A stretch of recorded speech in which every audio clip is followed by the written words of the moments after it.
দাম্পত্য জীবন এমন একটা জায়গা, আমি প্রায় সময় বলি, দাম্পত্য জীবনের শুরুটা হলো, উর্দুতে একটা কবিতা আছে, ইবতেদায়ে ইশক আর ইন্তেহায়ে ইশক বরাবর नहीं होता है।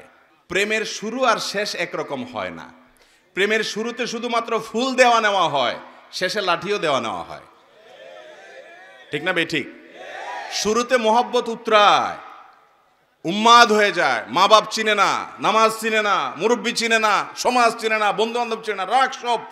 এখন আমার মনের মানুষের সাথে আমার চ্যাটিং চলতেছে, কিচ্ছু চিনে না, সে ভালোবাসা উতরাইতে থাকে। এরপরে শেষ পর্যায়ে যখন চলে যায়, তখন ওই ফোন নম্বর দেখলে মেজাজটা গরম হয়ে যায়। ঠিক না বেঠিক? ইবতেদায়ে ইশক আর ইন্তেহায়ে ইশক বরাবর नहीं होता है। এটা বাস্তবতা যে প্রেমের শুরু আর শেষ একরকম থাকে। যারা বিচক্ষণ তারা একটু হিসেব করে পা বাড়ায়। ঠিক একইভাবে বৈবাহিক জীবনে তিনটা ধাপ আছে। কয়টা ধাপ আসে? তিনটা ধাপ আসে। বিবাহের পরপর ভালো হোক আর মন্দ হোক, প্রথম প্রথম নতুন জামাই বউ অনেক মহব্বত আদান প্রদান করে, অনেক ভালোবাসা, অনেক স্বপ্ন, অনেক প্রতিজ্ঞা, অনেক ওয়াদা, অনেক কমিটমেন্ট, অনেক প্রমিস, অনেক ভালোবাসার বিনিময় হয় বিয়ের পরপর। এরপর যখন 1-2 বছর চলে যায়, আল্লাহ তাআলা একটা বাচ্চা দেন। ওই বাচ্চা রাত্রে ডিস্টার্ব করে, মা উঠতে দেরি হয়েছে, বাপে ধমক দেয়। এরপরে আস্তে আস্তে দূরত্ব তৈরি হয়, ওই বাচ্চা আরেকটা বড় হয়, আরেকটু বড় হয়, আরেকটা হয়। এরপরে নানা রকম ঈশনীয় মনোমালিন্য হয়। মায়ের কথা শুনে ছেলে খেপে, অথবা বউ তার শাশুড়ির কথা শুনে খেপে। আস্তে আস্তে আস্তে আস্তে আস্তে টুনটান হতে হতে যখন সংসারটা একটু ভারী হয়, ছেলে মেয়ে হওয়া শুরু করে, 2-3 বছর হয়ে যায়, ও যে ঘোরটা কেটে যায়। সহজ কথা হলো, বিবাহের পরে প্রথম প্রথম যে ঘোরটা থাকে, ওই ঘোরটা কি কেটে যায়। অনেকটা ইয়ের মতো, সফট ড্রিঙ্কসের মতো। সফট ড্রিঙ্কসের বোতল যখন আপনি মুখটা খোলেন, যেই পরিমাণ ঝাঁজ এবং তেজ থাকে, কিছুক্ষণ পরে আস্তে করে সেটা লেভেলে চলে আসে কি আসে না? বিবাহের পর প্রথম যে মহব্বত থাকে, যে বোঝাপড়া থাকে, যে আকর্ষণ থাকে, এটা আস্তে আস্তে কমে। যখন কমে, এরপর আসল রূপটা দেখা যায়। ওই যে মহব্বত উতরাইছিল একটু আগে বা কিছুদিন আগে, সেই মহব্বতের আসল রূপটা ছেলেও দেখতে পায়, মেয়েও দেখতে পায়। শুরু হয় এবার তুমুল আকারে ঝগড়া, ফাসাদ, গন্ডগোল। এটা বাস্তবতা হয়। এরপর বৈবাহিক জীবনের একেবারে শেষের দিকে যখন চলে যায়, তখন আবার ওই প্রথম সময়টা কিন্তু ফিরে আসে। অর্থাৎ বুড়া বুড়ি টোনাটুনির সাথে সম্পর্কটা খুব ভালো থাকে। আপনি আমাদের এই সমাজে জোয়ান জামাই বউ যেরকম মারামারি লেগে থাকে, গন্ডগোল লেগে থাকে, মুরব্বী চাচাদেরকে বুড়া বুড়ি এরকম গন্ডগোল লাগালাগি করে এবং চুলাচুলি করে, এরকম খুব বেশি দেখেন? একেবারেই নাই। ওই মাঝামাঝি পর্যায়ে যা হয় না হয়, শেষের দিকে আবার মহব্বত অনেক হয়। নদীর এপারে কিছুটা শান্ত, ওই পারে কিছুটা শান্ত, মাঝখানে উত্তাল তরঙ্গ। ওই তরঙ্গ দেখে অনেকে ভুল করে এবং তরি ডুবিয়ে দেয়, আর ওই কুল পর্যন্ত যেতে পারে না। আর যে বিচক্ষণ, সে জানে যে এরকম চড়াই উতরাই হবে দাম্পত্য জীবনে, বোঝাপড়ার গরমিল হবে, গন্ডগোল ফাসাদ হবে, এগুলোর সব ওভারকাম করতে হবে। একটা সময় আমার শান্তি আসবে। বিশেষ করে মা বোনদের একটা সমস্যা হলো যে পরের ঘর করতে গিয়ে নানা রকম ঝামেলা তৈরি হয়। তখন তারা কি করে, না এসব আর করবো না, আমি চলে যাই। এভাবে যে বেশিরভাগ মেয়ে পরবর্তীতে আফসোস করতে হয়। আর এই কারণে দাম্পত্য জীবনের সুখের দ্বিতীয় মন্ত্র হলো সবর এবং শুকর। এই দুইটা অভ্যাসকে নিজের জীবনে আনতে হবে।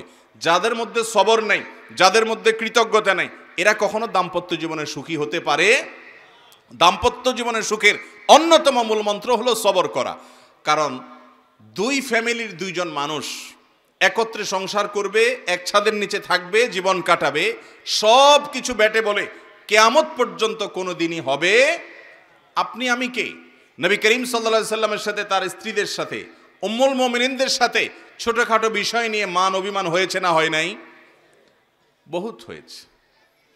এবং সে মান অভিমানটা আমাদের মতো না, তাদের মতো করে হয়েছে। কারণ স্বামী স্ত্রী একসাথে দাম্পত্য জীবনে যখন সময় কাটাবে, তাদের মধ্যে বোঝাপড়ার গরমিল হবে। এই সময়টাতে দরকার হয় সবর করা। মনে রাখবেন, ইবাদতের অনেক বড় একটা পার্ট হলো সবর এবং ধৈর্য। আল্লাহ কোরআনে বলেছেন, ইন্নামা ইউওয়াফাস সাবিরুন আজরাহুম বিগাইরি হিসাব। যাদের পুরস্কার আল্লাহ তাআলা কোনো হিসাব করে দিবেন না, তারা হলো যারা সবরকারী, ধৈর্যকারী তারা। অতএব দাম্পত্য জীবনে ধৈর্য থাকতে হবে। স্বামী অনেক উল্টাপাল্টা করবে, সবর করতে হবে। মনে করতে হবে এর চাইতে অমানুষও পৃথিবীতে আছে। আবার স্ত্রী অনেক উল্টাপাল্টা করবে, সেক্ষেত্রেও সবর করতে হবে, মনে করতে হবে যে এর চাইতে অমানুষ অনেক আছে, এবং নিজেকে সান্ত্বনা দিতে হবে। অনেক ক্ষেত্রে কৌশলী হইতে হবে, বিশেষ করে দাম্পত্য জীবনে কৌশল ছাড়া আপনি সুখী হতে পারবেন না। আশরাফ আলী থানভী রহমতুল্লাহ আলাইহি একটা ঘটনা বলেছেন সম্ভবত একবার, যে ওনার কাছে এক ব্যক্তি এসে বলল, হুজুর আমার বাসায় যে মহিলা আছে আমার স্ত্রী, এই ভদ্র মহিলা আমি বাহির থেকে গেলেই কোনো কারণ ছাড়া অযথাই আমার উপরে সে চড়াও হয় এবং খুব বাজে ব্যবহার করতে থাকে। আমি আপনার ওয়াজটা শুনে একটু সবর করার চেষ্টা করি, কিন্তু কত পারা যায়, পারি না। আপনি একটু আমাকে বুঝায় বলেন তো আমি কি করতে পারি। তখন উনি বললেন যে আপনাকে একটা বুদ্ধি শিখাই, বাসায় ঢোকার আগে দরজার সামনে গিয়ে কয়েক সেকেন্ডের জন্য আপনি একটু মাথাটা নত করবেন, করে কল্পনার জগতে ডুব দিবেন। ডুব দিয়ে নিজেকে নিজে বলবেন যে আমি এখন দরজা খোলার সাথে সাথে কথার কথা একটা কুকুর আমার বাসায় আছে, কুকুরটা আসবে, তো কুকুর মানুষ দেখলে ঘেউ ঘেউ করে, এটা করবে। এটা আপনি শুধু মাথায় মনে মনে চিন্তা করবেন। এরপরে খোলার পর মানুষকে কুকুর মনে করে ছোট করা না, মানে এটা জাস্ট একটা ট্রিটমেন্ট, যে আমি মানুষ না, মনে করলাম যে একটা মানুষের পাশে একটা কুকুর আছে, তো কুকুরটা আমাকে ঘেউ ঘেউ করবে, এটা তোমার মনে করবা। মনে করার পর এরপরে দরজা নক করবা। বউ খোলার পর যদি তোমার সাথে ঘেউ ঘেউ করে, তুমি সাথে সাথে ওই যে তোমার ধ্যান কল্পনার জগতে ডুব দিবা। ডুব দিয়া তোমার স্মৃতিতে আনবা যে একটা কুকুর, আমি রাস্তা দিয়ে যাচ্ছি বা কোথাও গেছে, এখন ঘেউ ঘেউ করতেছে, তো কুকুর ঘেউ ঘেউ করলে আমার সমস্যাটা কি, এটা তুমি মনে করবা। তো স্বামী বাসায় গেছে, যা দরজা খুলছে, দরজা নক করার আগে ওইরকম কল্পনা করছে, স্ত্রী দরজা খুলছে, যথারীতি জামা কাপড় খোলার পর শুরু হয়ে গেছে বিশ্বযুদ্ধ, ঠুসঠুস শুরু হয়ে গেছে। যখন এগুলো শুরু হয়ে গেছে, ভদ্রলোক সাথে সাথে চোখ বন্ধ করে ওই ধ্যান করা শুরু করে দিছে, যে হুজুর বলে দিছে যে আমার তো এরকম একটা পরিস্থিতি আমি কল্পনা করতে হবে। করলো, তো করার পরে লোকটা হেসে দিচ্ছে। বউ চিন্তা করলে ব্যাপার কি, প্রতিদিন হামলা পাল্টা হামলা হয়, গোলা বারুদ এখান থেকে গেলে ওখান থেকেও কিছু আসে, আজকে দেখি এটা মিটমিট করে হাসে, কাহিনী কি? স্ত্রীর তো মেজাজ আরো গরম হয়ে গেছে, সে যত গরম হয় এ দেখে আরো বেশি হাসে। তখন বলল, ধরছে একটু ঠান্ডা হয়ে, স্ত্রী দেখছে না রাগারাগি করতে হচ্ছে না, বলো কাহিনী কি বলো। স্বামী তো বলে না, একটা পর্যায়ে বলে দিছে যে আসলে হুজুর আমাকে এটা শিখাই দিছে, এরপর থেকে আমার কাছে তোমার সব রাগ ঝাগ বকা ঝকা এগুলো সব আমার কাছে একেবারে পান্তাবাদের পানি মনে হয়, আমার বরং আরো হাসি আসে। এর পর দিন থেকে আর ওই ভদ্রলোক বাড়িতে ঢুকলে বউ বেচারা ঝগড়া করতে গেলেও আবার গলা থেকে ফেরত চলে যায়, কারণ ঝগড়া করলেই তো কল্পনায় সে অন্য কিছু হবে। এ কথা শুধু মহিলাদের জন্য বলছি, মা বোনদের রাগ করার কোনো কারণ নাই। একই কথা পুরুষদের বেলায়ও হতে পারে, অনেক পুরুষ আছে এরকম ছেঁচড়ার মতো গেউ গেউ করে কি করে না, তো তাদের বেলায় যদি মহিলারা এই একই পদ্ধতি অ্যাপ্লাই করেন, ইনশাআল্লাহ অন্তত ওই গেউটা থামানোর জন্য ওষুধের কাজ দিবে। তো খোলাসা কথা হলো, সবর থাকতে হবে। রাগ হলে পাল্টা রাগ দাম্পত্য জীবনে কখনো সুখ আসার কারণ হয় না। দাম্পত্য জীবনে স্বামী হোক আর স্ত্রী হোক, ধৈর্য ধারণ করতে না পারলে কখনো শান্তি পাওয়া যায়, ধৈর্য ধারণ করতে হয়। নবী করিম সাল্লাল্লাহু আলাইহি ওয়াসাল্লাম জীবনে অনেক ঘটনা ঘটেছে, এর আগে আমি একাধিকবার বিভিন্ন জায়গায় বলেছি। আয়েশা রাদিয়াল্লাহু তাআলা আনহা ঘরে ছিলেন, তিনি, তার নিয়ম ছিল যে স্ত্রীর ঘরে থাকতেন, রান্নাবাড়া তিনি করতেন। অন্য স্ত্রী এক বাটি খাবার দিয়ে একটা কাজের মেয়েকে পাঠাইছেন, খাদ্দামাকে কৃতদাসীকে পাঠিয়েছেন এক বাটি খাবার দিয়ে, তরকারি দিয়ে ধরেন। তো ভালো বুড়া রান্না করেছেন, রসুলের জন্য পাঠাইছেন। আয়েশা রাদিয়াল্লাহু তাআলা আনহা দরজা খুলে দেখলেন যে কাজের মেয়ে তরকারি নিয়ে আসছে আরেক স্ত্রীর ঘর থেকে। তো এই টাইমে যে কোনো মানুষই, যে কোনো মহিলারই মাথা গরম হওয়ার কথা, আমার বাসায় আজকে উনি থাকবে, আমি যা খাওয়াবো, তুমি আবার ওখান থেকে এক বাটি দিয়ে ভালো হওয়ার চেষ্টা করতেছো। উনি বাটিটা ধরে ছুঁড়ে ফেলে দিলেন, বাটির সব তরকারি তো গেছে, বাটিও দুই টুকরা হয়ে গেছে। এই দৃশ্য নবী করিম সাল্লাল্লাহু আলাইহি ওয়াসাল্লাম দেখার পর উনি বাইরে হয়ে আসলেন, যা উঠান থেকে নিজের হাতে সে ভাঙা বাটিটা নিয়ে আসলেন।